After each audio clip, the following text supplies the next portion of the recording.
Hola a todos, estimados estudiantes que cursan la materia de filosofía en la parte de ética en el primer año de preparatoria en el Instituto Corima. Bien, la sesión anterior hablamos del bien común y entonces hemos entendido que las sociedades se organizan por el bien, ¿sí? Para que todos nos ayudemos entre todos. Este tema vamos a hablar precisamente de los derechos humanos. Vamos a ver un poco lo que sería su definición, un poco de su historia, porque precisamente la idea es que analicemos los derechos humanos desde la ética, ¿vale? Entonces, vamos a comenzar con un poquito de historia, pero antes comenzamos con la definición. Bueno, ¿qué es un derecho humano? ¿Sí? Son aquellas condiciones instrumentales que le permiten a la persona su realización. En consecuencia, subsume aquellas libertades, facultades, instituciones o reivindicaciones relativas a bienes primarios o básicos, que incluyen a toda persona, por el simple hecho de su condición humana, para la garantía de una vida digna, sin distinción de raza, color, sexo, idioma, religión, opinión política o de cualquier otra índole, origen nacional o social, posición económica, nacimiento o cualquier otra condición. ¿Sí? Entonces, efectivamente, esos son los derechos humanos. Pero bien, ¿de dónde vienen? ¿No? ¿O cómo podemos empezar a hablar eh, de estos derechos humanos cuando a través de la historia ha habido diferentes tipos de gobierno? Y pues bueno, ¿no? Lo vamos a ir comentando conforme a esta línea de tiempo. Uh, Efectivamente, uno de los documentos más antiguos que se ha vinculado con los derechos humanos es el famoso cilindro de Ciro, ¿sí? Eh, pues, ¿qué es el cilindro de Ciro? Bueno, es una declaración que hizo el rey persa Ciro el Grande, en lenguaje cuneiforme. Ya habíamos hablado un poco del lenguaje cuneiforme, ¿sí? Tras la conquista de Babilonia en el año de 539 a.C., ¿sí? Fue descubierto en 1879 y la ONU lo tradujo en 1971 en los idiomas oficiales, ¿sí? Se puede enmarcar una tradición mesopotámica centrada en la figura del rey justo, ¿sí? Cuyo primer ejemplo conocido es el rey Urukagina de Lagash, ¿sí? Que reinó durante el siglo 24 a.C., ¿sí? Y donde también destaca Hammurabi y su famoso código del siglo 18 a.C. Sin embargo, este cilindro va a representar cuestiones novedosas, especialmente en lo relativo a la religión, y ha sido valorado por su sentido humanista. ¿Sí? Incluso se lo ha descrito como la primera declaración de los derechos humanos, porque habla de que todos los esclavos son libres. Y efectivamente, en las sociedades antiguas, cuando se volvían potencias mundiales, los ciudadanos de dicha potencia eran los hombres libres y aquellos que estaban excluidos de esa potencia o aquellos vencidos eran los que nacían para ser esclavos. Había una idea que subyacía en los textos de los principales filósofos, por ejemplo Aristóteles, ¿no? En la política, él va a decir eso, que hay hombres que nacen para servir y son hombres que tienen corpulencia grande, una piel oscura, ¿sí? Y son bárbaros. Y aquel que nace para mandar es aquel hombre blanco, barbado y griego. Entonces, ¿por qué? Bueno, pues porque en ese momento Grecia era la potencia y ante esto, pues todos los demás eran barbaroi o bárbaros. Y entonces podían disponer de ellos como esclavos, ¿sí? Entonces había esta dicotomía. Más tarde, en la Edad Media, tenemos la famosa Carta Magna inglesa de 1215, ¿sí? Y la Carta Mandem Mandiga de 1222. La Carta Magna inglesa, que en latín sería Magna Carta Libertatum, ¿sí? Que significa Gran Carta de las Libertades, o más tarde conocida como la Carta Magna, ¿sí? Es una carta otorgada por Juan I de Inglaterra en Runnymede, cerca de Windsor, el 15 de junio de 1215, y fue redactada en primer lugar por el arzobispo de Canterbury, Stephen Langton, ¿sí? Con el objetivo de hacer las paces entre el monarca inglés, con una amplia impopularidad, ¿sí? Y un grupo de varones sublevados.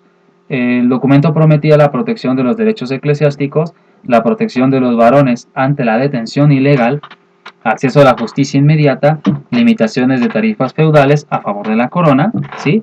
El acuerdo sería implantado por un concilio de 25 varones y bueno, ¿no? Eso es lo que lo que estaríamos hablando un poco sobre esta Carta Magna.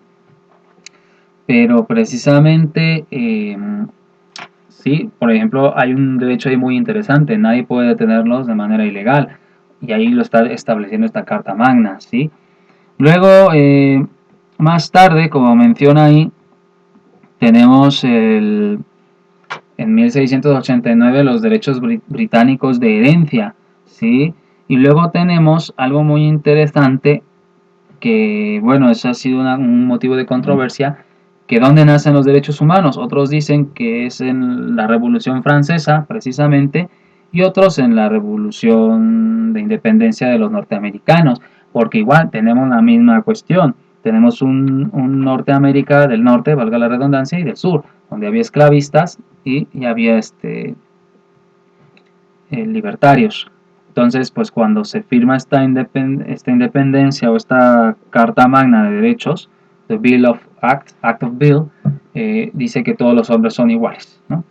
Tenemos con la Revolución Francesa, se crea una larga de derechos naturales, una lista, ¿sí? En 1800 Napoleón no conoce los derechos naturales. En 1819, venciendo a Napoleón cuando cae en Waterloo, etcétera, etcétera, se retoman los derechos humanos.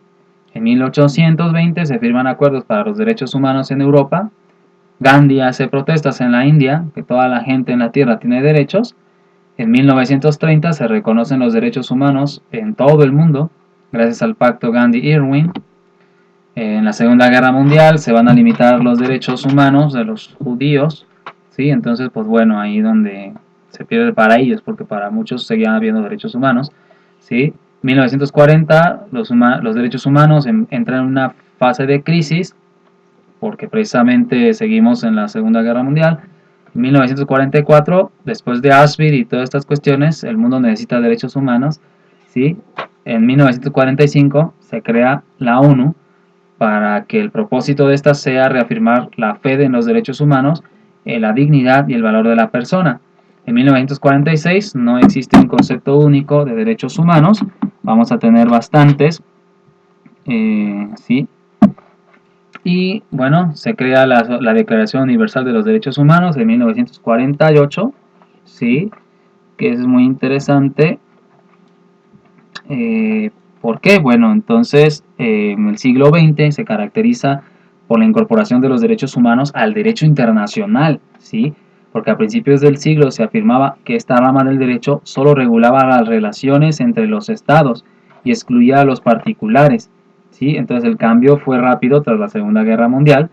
Los derechos humanos podían considerarse en un principio constitucional del derecho, ¿sí? Pero también tendría que ser del derecho internacional contemporáneo. Es específicamente desde el nacimiento de la Organización de las Naciones Unidas, ¿sí? Cuando el concepto de derechos humanos se ha universalizado y alcanzado una gran importancia que tiene en la cultura jurídica internacional, ¿sí? El 10 de diciembre de 1948, la Declaración Universal de los Derechos Humanos fue adoptada y proclamada por la Asamblea General de las Naciones Unidas en su resolución 217A, como respuesta a las cuestiones que se dieron en las guerras mundiales, ¿sí? Y bueno, como intento de sentar las bases del nuevo orden internacional que surgía después del armisticio. Y bueno, y tenemos una serie de pensadores que han defendido los derechos humanos, ¿sí? Por ejemplo, Martin Luther King en 1948 para las razas, 1990 para la libertad de expresión y las razas, 2004 el Foro de Barcelona en España se abre un proceso para los derechos universales emergentes, en 2007 ¿sí? Se aprueban los derechos se aprueba la Declaración Universal de los Derechos Humanos Emergentes, que surge de un proceso de diálogo de diversos componentes de la sociedad civil organizado por el Instituto de Derechos Humanos de Cataluña, en el marco del Foro Universal de las Culturas en Barcelona en 2004. ¿Sí? Entonces, el 2 de noviembre de 2007, en el marco del Fórum de Monterrey, es aprobada precisamente la Declaración Universal de los Derechos Humanos Emergentes. ¿Vale? Entonces, pues bueno, ahí tenemos un poquito de historia.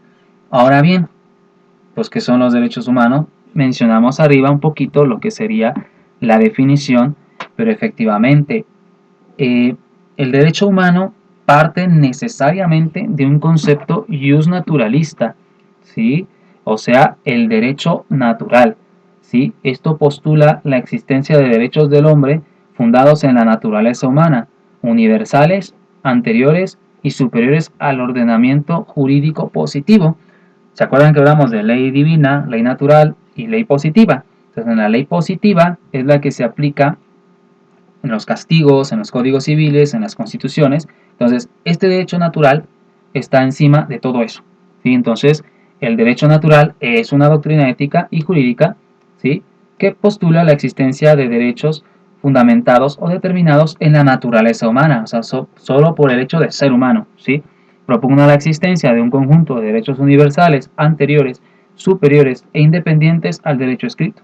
Entonces, efectivamente, ante esto, pues estos derechos humanos nacen todas las personas con ellos. Y entonces, pues se reconoce, aquí lo dice, luego se fundan en estos valores morales, pero hay 3 valores morales que son, o cardinales, que van en los derechos humanos, que es la libertad, igualdad y la solidaridad. La libertad es la base de los derechos políticos y civiles, la igualdad, derechos económicos, sociales y culturales, y la solidaridad son los derechos llamados de tercera generación, a la paz, a un desarrollo sostenible, a un medio ambiente favorable de vida, etc. Y aquí los tenemos un poquito más desarrollados, ¿no? ¿Cuáles son los derechos civiles o individuales, que son los derechos de primera generación? Pues es la libertad, ¿no? La libertad de expresión, la libertad de movimiento, la libertad de decisión, etcétera, etcétera. Derecho a la vida. Cuando hablamos del aborto, ustedes recuerdan que se citó precisamente que todos los niños y las personas tenían derecho a la vida. Entonces ahí está. Derecho a la propiedad, derecho al honor, derecho a la intimidad, ¿sí? Los derechos de segunda generación son los derechos económicos y sociales, ¿sí? Que puedas trabajar en condiciones dignas. Ajá, o sea, que no regresemos a esa época donde había trabajo a destajo en la mina y pues no descansabas y te pagaban cuando querían y cuando no. Bueno, eso es trabajar en condiciones dignas. Descanso diario, semanal y vacaciones, ¿sí? Aunque muchas empresas ya no dan muchos días de vacaciones, que eran como la Semana Santa o eso, pero te lo pagan doble, de acuerdo a las condiciones del trabajo, pero sí, es un derecho humano, descanso diario, semanal y las vacaciones. Otro derecho humano es la vivienda digna, educación y cultura, ¿sí? O sea, tenemos derecho a vivienda digna, educación y cultura. Y los derechos humanos de tercera generación, que se le llaman derechos de solidaridad, son el derecho a la paz, el derecho al desarrollo, el derecho al ambiente sano y el derecho a un patrimonio común. Entonces, pues esa es la cuestión de los derechos humanos. Y pues bueno, desde la ética efectivamente nos interesa mucho lo que sería el justnaturalismo. Sí, efectivamente, esta es la pregunta, ¿no?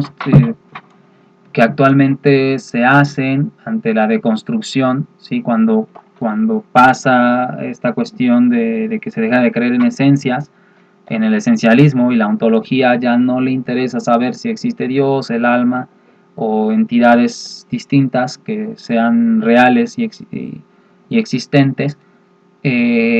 Entonces los derechos humanos no tendrían una base, porque si el ser humano solamente es un mono evolucionado y es carne y hueso, entonces ¿dónde estaría su derecho humano? ¿Sí?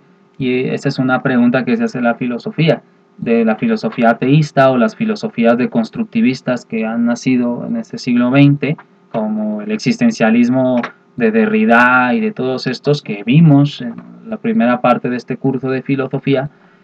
Y está por otra parte las filosofías cristianas y las filosofías kantianas, que nos van a hablar un poco precisamente de la persona humana, que eso va a ser nuestra siguiente sesión con base a esto de los derechos humanos, ¿sí? Entonces, si hay una persona humana, o sea, es una unidad alma y cuerpo, entonces sí, efectivamente el alma implica algo inmaterial, algo que no podemos tocar, que va más allá de ser una carne y un hueso y sustancias químicas. Y entonces, pues sí, entonces hablaríamos de derechos subyacentes, de derechos que vienen espiritualmente ligados. Pero eso vamos a hablarlo en la siguiente sesión. Bueno, hasta luego.